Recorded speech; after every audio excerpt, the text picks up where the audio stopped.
समंदर एक बहुत वसी जगह जो कि ज़्यादातर गैर मुसख्खर है और इसमें ऐसी बहुत सी जगह हैं जहाँ पर आज तक कोई इंसान नहीं गया। हैरान कुन बात यह है कि दुनिया में जितने भी समंदर हैं उनके 95% हिस्से आज तक इंसानी आंख ने नहीं देखे। और यहाँ पर यह सवाल पैदा होता है कि समंदर के वो हिस्से जहाँ पर आज तक कोई नहीं गया वहाँ पर किस किस्म की आबी मखलूक़ात हो सकती हैं। माहिरीन का कहना है कि ये बात हमारे लिए हैरान कुन नहीं होगी अगर समंदर के उस हिस्से में कोई ऐसी आबी मखलूक पाई जाती हो जो कि आज तक डिस्कवर नहीं हो सकी। जब आप डीप सी एक्सप्लोरेशन की बात करते हैं तो ये बात यकीनी तौर पर झुटलाई नहीं जा सकती कि हो सकता है कि कोई मावराई और खौफनाक समुद्री मखलूक़ात हों। ये बात बहुत तजस्सुस से भरपूर है मगर साथ ही साथ ये खौफनाक भी है।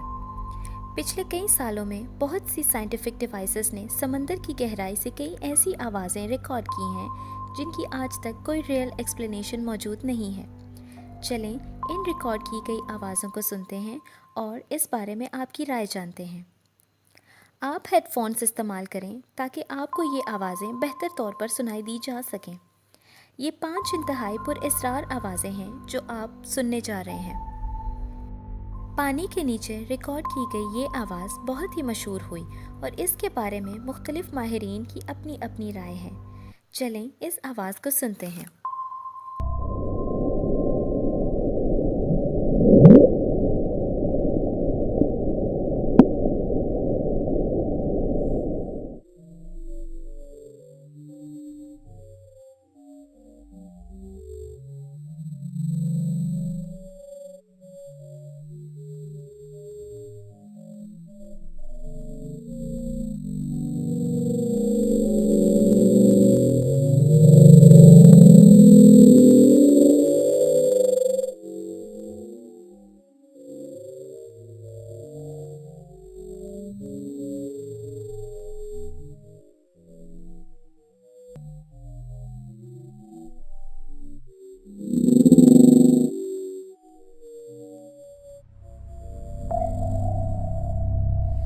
ये आवाज़ पहली बार 1997 में सुनी गई जो कि एक हाइड्रोफोन ने पैसिफिक ओशन से रिकॉर्ड की।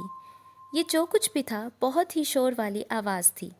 पानी के नीचे जिस माइक्रोफोन ने ये आवाज़ रिकॉर्ड की वो इस आवाज़ से 3000 मील की दूरी पर था, मगर आवाज़ इस कदर ज़ोरदार थी कि इस माइक्रोफोन ने डिटेक्ट कर ली। इस रिकॉर्डिंग के बाद अमेरिका की national oceanic and atmospheric administration ने आवाज़ की जगह की बिल्कुल सही निशानदेही की है। ये जगह साउथ अमेरिकन कोस्ट से 650 मील की दूरी पर थी जो कि पैसिफिक ओशन का एक रिमोट कॉर्नर है। अगरचे NOAA का मानना है कि ये आवाज़ समंदर में मौजूद बर्फ़ के ज़लज़ले की वजह से पैदा हुई थी, मगर इस बात का कोई सबूत मौजूद नहीं है। कुछ लोगों का मानना है कि ये आवाज़ समंदर में मौजूद ब्लू व्हेल की थी, मगर हिस्ट्री में कोई ऐसी ब्लू व्हेल नहीं है जिसकी आवाज़ 3000 मील की दूरी से सुनी जा सकती हो।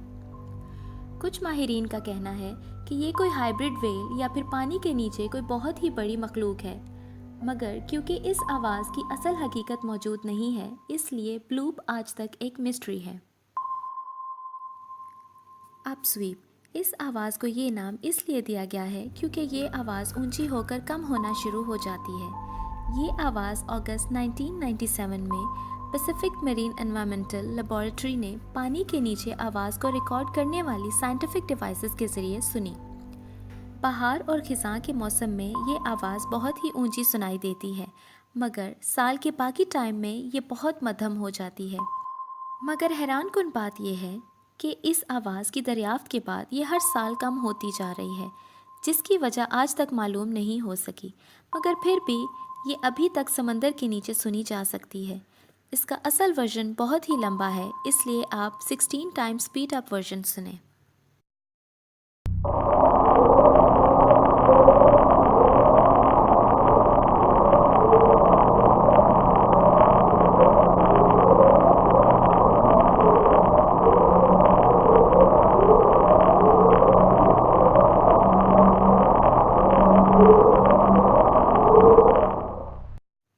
क्योंकि ये आवाज़ समंदर के नीचे आतिशफ़िशां के करीब से सुनाई दी जाती है। इसलिए कहा जाता है कि आतिशफ़िशां से निकलने वाले बबल्स किसी तंग जगह से गुजरते हैं, जिसकी वजह से ये आवाज़ पैदा होती है।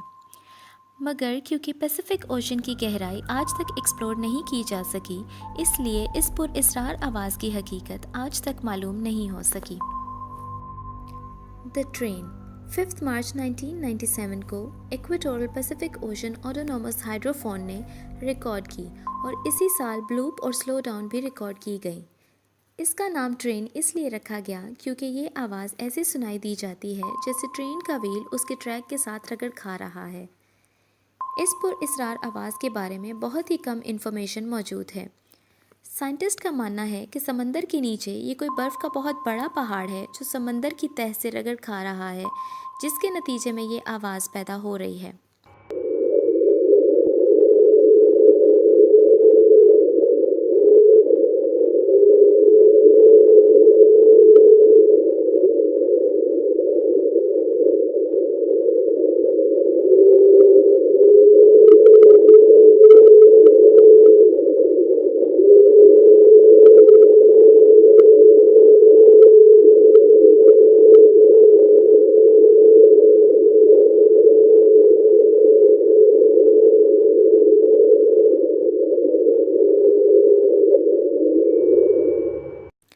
मगर औरों का ख्याल है कि ये पानी के नीचे पाई जाने वाली कोई बहुत बड़ी मखलूक है जो कि आइसबर्ग और समंदर की तह के दरमियान पाई जाती है और इस आवाज़ का सबब है। मगर क्योंकि समंदर की असल गहराई का आज तक अंदाज़ा नहीं लगाया जा सका और हर साल नई नई समुद्री मखलूक़ात की डिस्कवरी से इस बात को हकीकत माना जा सकता है। साउथ अमेरिकन कोस्ट के नज़दीक सुनाई दी गई इस आवाज़ का नाम जूलिया रखा गया है। इसको national oceanic and atmospheric administration ने मार्च 1994 में रिकॉर्ड किया। ये आवाज़ बहुत ही डरावनी थी और इसकी फ्रिक्वेंसी बहुत ज़्यादा थी। बहुत सारे लोगों का ख्याल है कि ये पानी के नीचे पाई जाने वाली कोई बहुत बड़ी सी क्रीचर है जो इस तरह की डरावनी और तवील आवाज़ पैदा कर रही है। मगर कुछ और माहिरीन का ख्याल इससे डिफरेंट है। ये आवाज़ हर साल सुनाई दी जाती है, मगर अभी तक इसकी असल वजह मालूम नहीं हो सकी।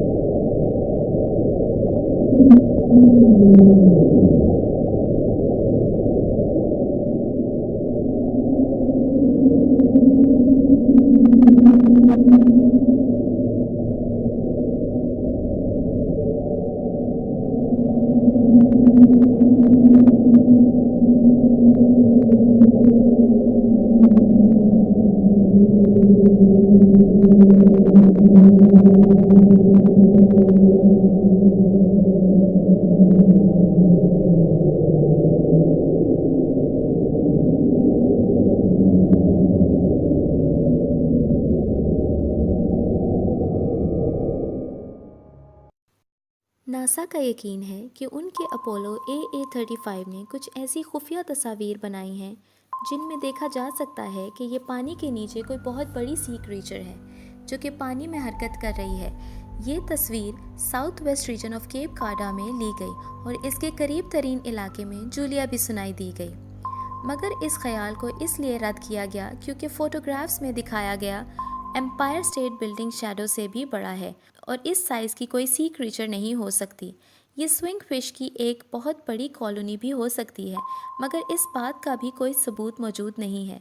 लोग कई तरह की थ्योरीज लेकर आए कि ये कोई बहुत बड़ी व्हेल या कोई ऑक्टोपस है, मगर क्योंकि इस बात का कोई सबूत मौजूद नहीं है, इसलिए इसके बारे में यकीनी तौर पर कुछ नहीं कहा जा सकता। Slow down. ये सब आवाज़ें सुनने में बहुत ही डरावनी थीं, मगर ये आवाज़ उन सब से ज़्यादा खौफनाक है। ये आवाज़ 15 मई 1995 में पानी के नीचे मौजूद रिकॉर्डर्स ने इक्वेटोरियल पैसिफिक ओशन में एंटार्क्टिका पेनिनसुला के करीब रिकॉर्ड की। ये आवाज़ एक से ज़्यादा मरतबा सुनाई दी गई और साइंटिफिक डिवाइसेस ने इस आवाज़ को 3100 मील की दूरी से डिटेक्ट किया। ये आवाज़ सुनने में किसी हॉरर मूवी की तरह लगती है। जब इस आवाज़ को पब्लिक के लिए रिलीज़ किया गया तो इसको 16 टाइम्स स्पीड अप किया गया ताकि इसकी तब्दील होती फ्रीक्वेंसी को अच्छी तरह सुना जा सके।